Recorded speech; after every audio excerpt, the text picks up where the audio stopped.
All right, I would like all the kids to come up and sit right here in front. And, oh no, I lost my glasses. I think I left them in Imagination Land. Go ahead and take a seat and wait right here. I'll be right back. I'll be right back. I can't believe I forgot my glasses. Oh man.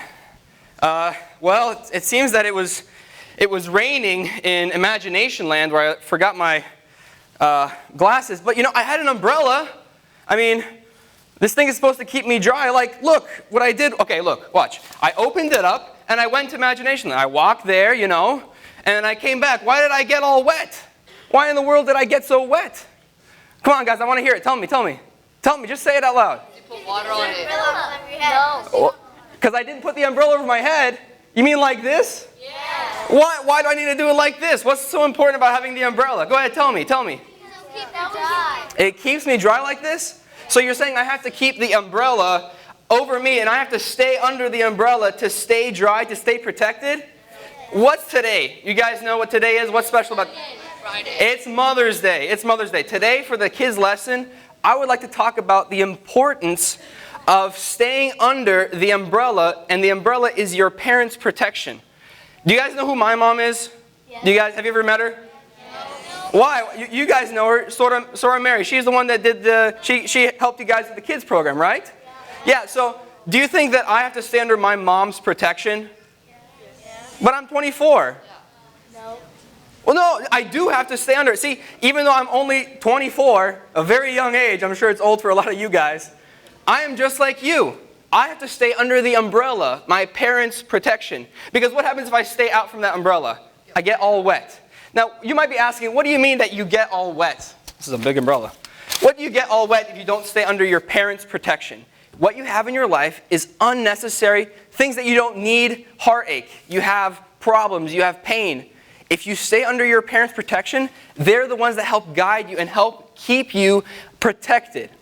Now, I want to show you what it was like in Imagination Land. Let me go ahead and show you what it was like. It was raining pretty hard, okay? Now, it doesn't rain that hard every day in Imagination Land. Maybe, very rarely it rains that hard. Most of the time it sprinkles. If it rains, it doesn't rain too hard. See, in life, it's kind of the same way. You know, sometimes your parents' protection protects you from a huge, huge painful thing. They say, don't put your hand on the stove. Have you guys ever burnt your hand? Oh yeah, I burnt my hand, and let me tell you, I was crying like a baby. Mostly because I was a baby, but you get the point.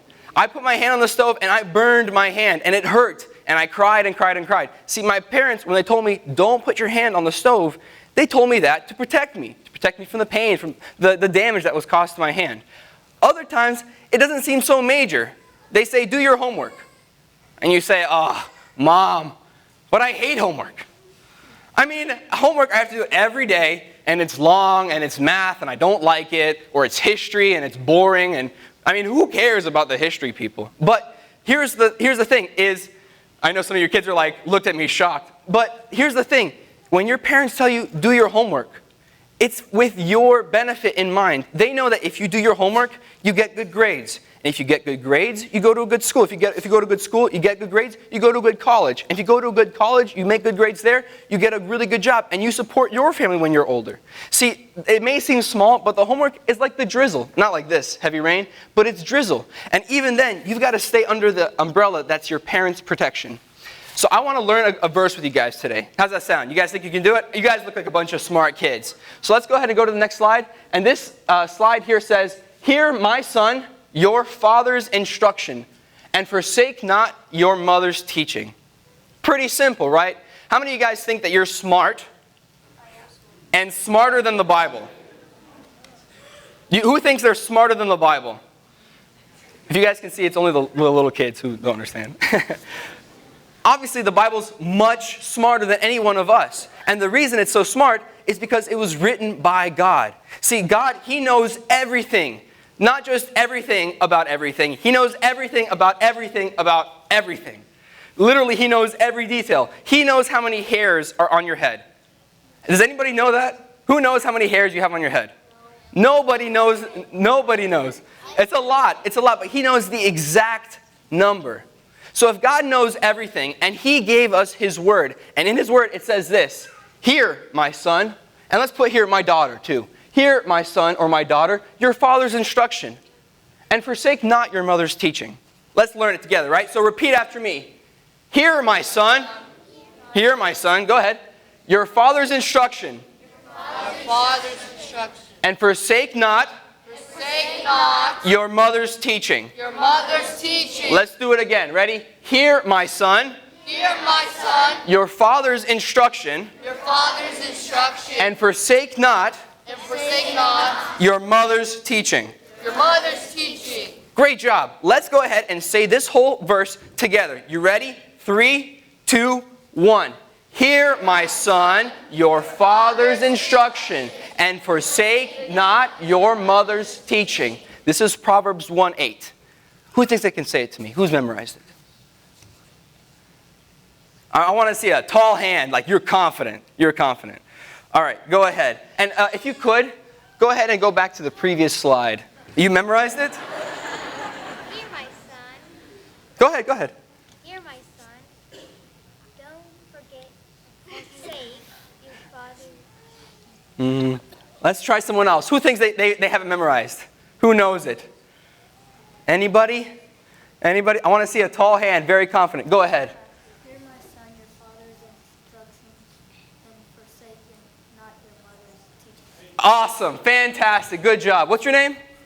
David, you did a fantastic job, David. Okay, let's go to the slide after that, after the one with the verse. We're going to make a promise. You guys like promises? No. Promises are truth, okay? Promises, you can count on them. So we're going to make a promise together, and I want everybody to make this promise with me. This is what it says.